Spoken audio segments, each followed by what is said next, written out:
आज बेंगलोर में आरसीबी और चेन्नई का जो मैच हुआ उसमें सबसे बड़ी प्रॉब्लम देखिए क्या होती है। जब आप बैटिंग फ्रेंडली विकेट बनाते हैं और बाउंड्रीज छोटी रखते हैं तो शिवम दुबे जैसे बैट्समैन आपको बहुत अच्छे लगने लगते हैं। अब इस वजह से क्या होता है कि आईपीएल में इस तरह के मैचेस में दो चार परफॉर्मेंस देने के बाद जहां 60-60 मीटर की बाउंड्रीज है और खूब छक्के और चौके मारने के बाद वो आ जाते हैं इंडियन टीम में। और ऐसे ही बॉलिंग फ्रेंडली विकेट्स पे इस तरह के बॉलर्स जब अच्छी परफॉर्मेंस कर जाते हैं गलती से तो भी उनको इंडियन टीम में ले लिया जाता है। शिवम दुबे के साथ ऐसा ही हुआ था। एक आईपीएल में इसने अच्छा परफॉर्म किया और इसको ये 2020 में या 19 में कब न्यूजीलैंड की टीम में लेके चले गए और वहां क्या हुआ, रॉस टेलर ने एक ओवर में 27 रन ठोके इसके और उसके बाद ये टीम से ही बाहर हो गया और अभी तक टीम में नहीं आया अंदर। तो ये इस तरह के जो अब संजय मांजरेकर की जबान में जो उसने जडेजा के लिए कहा था बिट्स एंड पीसेस क्रिकेटर, तो ये शिवम दुबे बिल्कुल परफेक्ट एग्जांपल है बिट्स एंड पीसेस क्रिकेटर का। 60 मीटर की बाउंड्री में छक्के चौके लगा लो और जब फिर वो बड़ा ग्राउंड आता है तो इंडियन टीम की हालत क्या होती है वो हम पहले भी देख चुके हैं। आईसीसी के टूर्नामेंट्स में इन लोगों के शॉट्स मैदान के बाहर नहीं जाते और ये बाउंड्री पे सारे कैच हो जाते हैं। तो ऐसे ग्राउंड्स बना के और ऐसे बैटिंग विकेट बना के क्या फायदा होने वाला है मुझे समझ में नहीं आता। ये क्रिकेट का बहुत बड़ा नुकसान है। 225 रन सीएसके ने बना दिए, चौकी के अलावा कुछ भी नहीं है। शिवम दुबे जैसे बैट्समैन मारे चले जा रहे हैं। हाँ आज लेकिन फिर भी ऐसे में जो क्लास होती है जैसे मोहम्मद सिराज ने दिखाया कि वो क्लास अलग से दिखाई देती है कि उसकी बॉलिंग अलग से बिल्कुल डिफरेंट थी। हालांकि डेवॉन कॉनवे शुरू में तो थोड़ा फंस के खेल रहा था, बाद में धीरे धीरे वो सेट हो गया। और जो गायकवाड़ आउट हुआ है, गायकवाड़ की पिछले 2 मैचेस में थोड़ा सा बैड लक रहा है उसका, क्योंकि पिछले मैच में भी उसकी बॉल थोड़ी सी ऊपर आ गई थी जिसपे वो आउट हुआ और आज भी बॉल थोड़ा सा रुक के आया। कई बार ऐसा होता है ऐसे बैटिंग विकेट में जब सुबह वाटरिंग की जाती है तो मॉइस्चर थोड़ा सा रह जाता है, तो शुरू में बॉल थोड़ा सा रुक के आता है और वही हुआ। शुरू के 1-2 ओवर में बॉल थोड़ा सा रुक के आ रहा था, आप लोगों ने भी ऑब्जर्व किया होगा। इस वजह से डेवॉन कॉनवे को भी बैटिंग करने में थोड़ी सी तकलीफ हो रही थी। वो बाद में जाके धीरे से सेट हुआ तो क्योंकि पिच धीरे धीरे ईज आउट हो जाती है। अजिंक्य रहाणे तो रुकने का नाम ही नहीं ले रहे। जब से वो इस आईपीएल में उनको बैटिंग मिली है तब से वो बिल्कुल ही बॉस की तरह बैटिंग कर रहे हैं। बहुत अच्छी बैटिंग की। अनफॉर्चुनेटली अजिंक्य रहाणे आउट हो गए, थोड़ा सा कैरीड अवे हो गए। वो हसरंगा की बॉल पे ध्यान रखना चाहिए। हसरंगा ज्यादातर गुगली ही डालता है और जब इस तरह की बैटिंग चल रही हो तो गुगली सबसे ज्यादा इफेक्टिव बॉल मानी जाती है। हालांकि मैक्सवेल ने आज बहुत बड़ी ब्लंडर कर दी जब आखिरी में हर्षल पटेल ने जो लास्ट ओवर में 2 नो बॉल फेंकी और जिसकी वजह से उसको बॉलिंग नहीं दी गई। उस टाइम मैक्सवेल ही कप्तानी कर रहा था क्योंकि फाफ इंजरी की वजह से बाहर चला गया था। मैक्सवेल खुद क्यों बॉलिंग करने आया मुझे समझ में नहीं आया। उस टाइम भी उसको हसरंगा को बॉलिंग करने देना चाहिए था, क्योंकि देखिए कुछ भी हो मैक्सवेल से हसरंगा लाख दर्जे बेटर बॉलर है। लेकिन में बात अलग है कि मैक्सवेल ने भी उतने ही रन दिए जितने शुरू में हसरंगा ने दिए थे, वो एक अलग बात है। लेकिन आपकी चॉइस सही होनी चाहिए। कुल मिला के सीएसके ने खूब लूट मचाई, ग्राउंड का भरपूर फायदा उठाया। 226 रन 20 ओवर में काफी बड़ा स्कोर होता है, लेकिन इस स्कोर पे भी सामने वाली टीम बराबर मैच में बनी रहती है, क्योंकि इसमें बस 1-2 पार्टनरशिप्स का सवाल रहता है। अगर 2 बैट्समैन चल गए, जिस तरह से कॉनवे और शिवम दुबे ने बैटिंग की, वैसे अगर आरसीबी की तरफ से चल जाएंगे तो वो गेम हो जाएगा और यही सामने वाली टीम को भी भरोसा रहता है। तो दूसरी जो बैटिंग करने वाली टीम होती है इतने बड़े स्कोर के बाद भी वो कभी मैच से बाहर नहीं फील करती है, कम से कम इनिंग्स की शुरुआत में। बॉलिंग की बात हम जब करें तो सभी की पिटाई हुई, सिराज की भी ठीक ठाक पिटाई हो गई और वो जो नया बच्चा है वैश्यक, उसको तो समझ में ही नहीं आ रहा होगा कि क्या हुआ। पिछले मैच में वो मैन ऑफ द मैच और आज के मैच में उसने 60 रन से भी ऊपर दे दिए 4 ओवर में। तो अब उसको क्रिकेट की कड़वी सच्चाई समझ में आ रही होगी। और इससे एक बात और पता चलती है कि पिछले मैच में जो बैटिंग करने वाली टीम थी वो थी दिल्ली की और इस बार थी सीएसके की। दिल्ली की टीम का स्टैंडर्ड हमको पता चलता है इस बार की आईपीएल में कि कितना खराब बैटिंग का स्टैंडर्ड है कि जिस बॉलर को मैन ऑफ द मैच मिला आपने पहले मैच में, आज उसकी 60 रन दे के पिटाई हुई। समझ लीजिए कि दिल्ली का इस बार क्या हाल है। और वैश्यक को भी समझ में आया होगा और आरसीबी के मैनेजमेंट को भी। इतना आसान नहीं है, जब सामने अच्छे बैट्समैन होते हैं अच्छी धुलाई हो जाती है। आरसीबी की बैटिंग जब शुरू हुई तो हमको सभी को उम्मीद थी कि मैच तो कॉम्पिटिटिव होगा, क्योंकि विकेट इतना अच्छा था बैटिंग के लिए और बाउंड्रीज इतनी छोटी थी कि इसीलिए मैं ये कहता हूं कि इस तरह के मैचेस में मजा थोड़ा कम हो जाता है, क्योंकि यहाँ बॉलर्स बिल्कुल ही आउट ऑफ द गेम हो जाते हैं।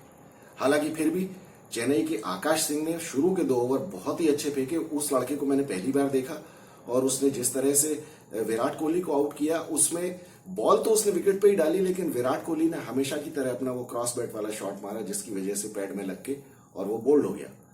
आकाश सिंह ने वाकई बॉल बहुत अच्छी डाली थी और काफी इंप्रेसिव मुझे लगा। वो अगर इसी तरह से मेहनत करता रहा तो आगे चल के वो काफी अच्छा बॉलर बन सकता है।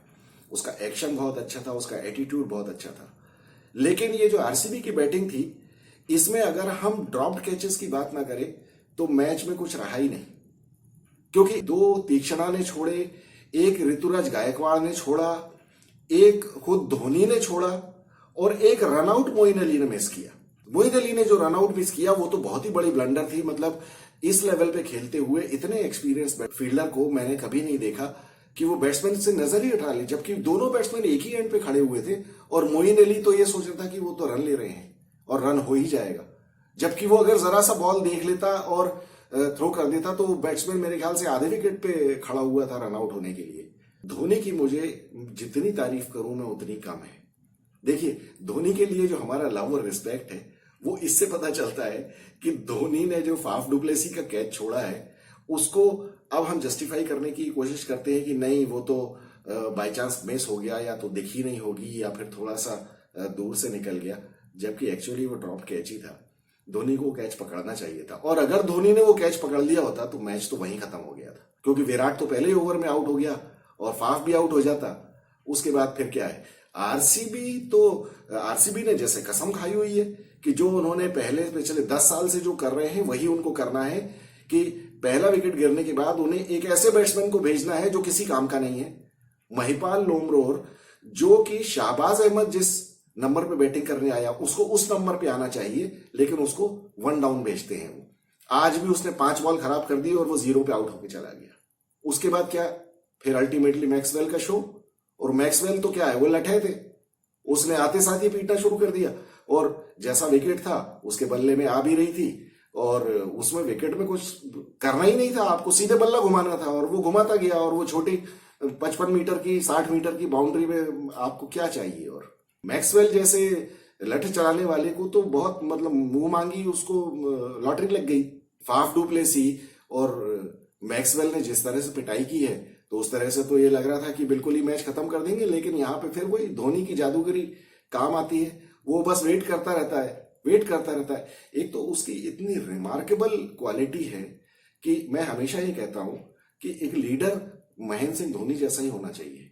उसके चेहरे से पता नहीं चलता, बहुत माइनर एक्सप्रेशंस उसके ऐसे आते हैं जिससे पता चलता है कि वो नाराज है।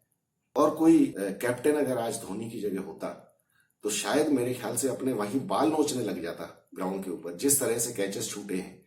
एक तो वो महेश तीक्षणा, उसको लगता है कि क्रिकेट में सिर्फ बॉलिंग ही सब कुछ है, या तो तुम बॉलिंग मुरलीधरन की क्लास के हो। कुल मिला के वो 2 मैचेस में 3 कैच छोड़ चुका है और बिल्कुल हाथ के लड्डू कैच उसने टपकाए हैं। आज के भी दोनों हाथ में थे। मैक्सवेल का, वो डुप्लेसी का उसने कैच छोड़ा, किसी और का कैच उसने टपकाया, और पिछले मैच में भी उसने ऐसा कैच टपकाया था बहुत ही क्रूशियल टाइम पे।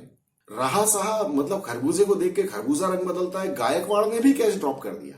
कभी कभी क्रिकेट में देखिए ये कहा जाता है कि जो आदमी कैच पकड़ रहा है बॉल अक्सर उसी के पास जाती है, कैचेस उसी के पास जाते हैं, और जो कैच गिरा रहा है कैचेस फिर से उसी के पास जाते हैं। तो तीक्षणा के पास भी देखिए 2-2 कैच आए, हालांकि उसने तीसरा पकड़ लिया। इसी तरह से देखिए गायकवाड़ ने पहला गिराया लेकिन फिर अगला पकड़ा, और धोनी ने आज वाकई जो 2 कैचेस पकड़े हैं, मैं आपको बता नहीं सकता। आप लोगों में से जिसने भी क्रिकेट खेला है या जिसको जरा भी एक्सपीरियंस है, वो इतने ज्यादा डिफिकल्ट कैचेस होते हैं जब ये हाई कैचेस जाते हैं, और खासतौर पे रात में बॉल इतनी घूमती हुई आती है कि किसी के लिए भी वो कैच पकड़ना बहुत ज्यादा मुश्किल है। हेड्स ऑफ टू धोनी, वो धोनी ही पकड़ सकता था केवल।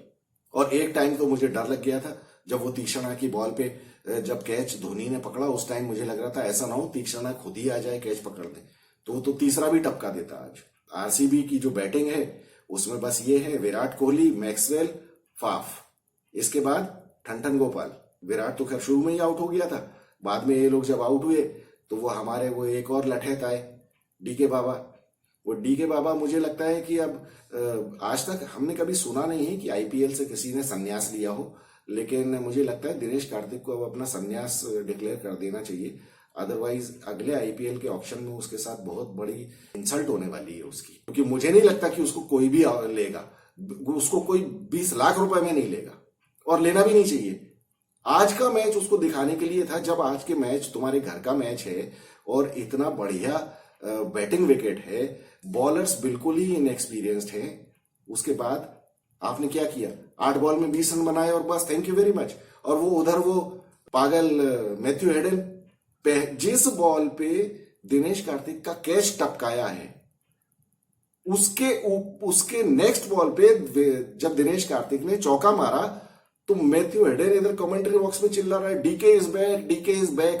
अरे ना तो मैथ्यू हेडन को अकल है और ना दिनेश कार्तिक को, कौन समझाए इनको। देखिए एक बात मैं कहता हूं, जब अगर किसी ने, आप लोगों में से किसी ने ताश खेला हो, तो ताश के गेम में जब आपके पास इक्का बादशाह वगैरह हो ना, तो फिर गेम कोई भी जीत लेता है। लेकिन जो मास्टर होते हैं ना, जो एक्सपर्ट होते हैं, वो दुक्की तिक्की से गेम जीतने के राज जानते हैं। वो है MS धोनी। जो बॉलर्स में उसके पास कोई भी नहीं है, आज एक भी उसके पास नामी बॉलर नहीं है सिवाय जडेजा के, और जडेजा तो स्पिनर है, और ऐसे विकेट पे स्पिनर के लिए तो बॉल करना बहुत ही ज्यादा मुश्किल है। फिर भी जडेजा ने काफी अच्छी बॉलिंग की, वो बचते बचाते निकल गया। लेकिन आप देखिए वो आकाश सिंह, वो देश पांडे अल्टीमेटली देश पांडे लगा ही हुआ है, वो पीटते पिटाते वाइड फेंकते हुए और 3 विकेट ले ही गया। लेकिन आप ये देखिए, अब किसी ने भी सीएसके वालों ने नो बॉल नहीं की है, तो नो बॉल करना इन्होंने बंद कर दिया। ज्यादा ही डर गए हैं जब से धोनी ने धमकी दी है इनको। तो अब देखिए मैच, कहने को आप ये कहें कि आखिरी में एक्साइटिंग हो गया था, लेकिन ये बहुत ही ज्यादा वन साइडेड बैट्समैन के फेवर में विकेट था। तो ऐसे में बॉलर्स के लिए कुछ रहता नहीं है, और बाउंड्रीज इतनी छोटी। अगर देखिए आपको बैट्समैन फ्रेंडली विकेट बनाना है तो कम से कम बाउंड्रीज बड़ी रखें, और बाउंड्रीज बड़ी नहीं रखेंगे तो जैसा मैंने पहले भी कहा, इंडिया को आईसीसी टूर्नामेंट्स में बहुत ज्यादा प्रॉब्लम होगी, क्योंकि आदत पड़ जाती है छोटी बाउंड्रीज में खेलने की। तो फिर आईसीसी में जब आपको बड़ी बाउंड्रीज मिलती हैं, या जब आप ऑस्ट्रेलिया में खेलने जाते हैं, तो वहां पे बहुत तकलीफ हो जाती है, क्योंकि बाउंड्री क्रॉस नहीं होती है। फिर कहने को हम अनबायस्ड हैं, लेकिन जब चेन्नई जीतती है तो हमको खुशी तो होती है। हम तो खुश हैं और आप सब भी खुश होंगे। आज हम विराट कोहली की चेस्ट थंपिंग देखने से रह गए, तो जिसका हमें बड़ा अफसोस है। हो सकता है कि विराट हमें अगली बार फिर मौका दे, कभी हम भी देखें कि विराट कैसे चेस्ट थंपिंग करते हैं। कल के दिन बहुत इंटरेस्टिंग मैच होने वाला है, मुंबई इंडियंस और SRH, जबकि मुंबई हैदराबाद में खेलेगी। अब मुझे लगता है कि मुंबई के लिए कल का मैच बहुत ज्यादा टफ होने वाला है, कि SRH की बॉलिंग बहुत अच्छी है और मुंबई की बैटिंग चल नहीं रही है उतनी। तो अगर रोहित शर्मा और स्काई ने कल नहीं किया कुछ, तो तिलक वर्मा कितनी जान लगाने वाला है, देखते हैं क्या होता है। और SRH की बॉलिंग तो बहुत ही ज्यादा अच्छी है, और अभी उनकी बैटिंग भी बहुत अच्छी हो गई है। देखते हैं हैरी ब्रूक कल क्या करता है। तो कल का मैच इंटरेस्टिंग होगा। कल के मैच के बाद मिलते हैं। Thank you so much.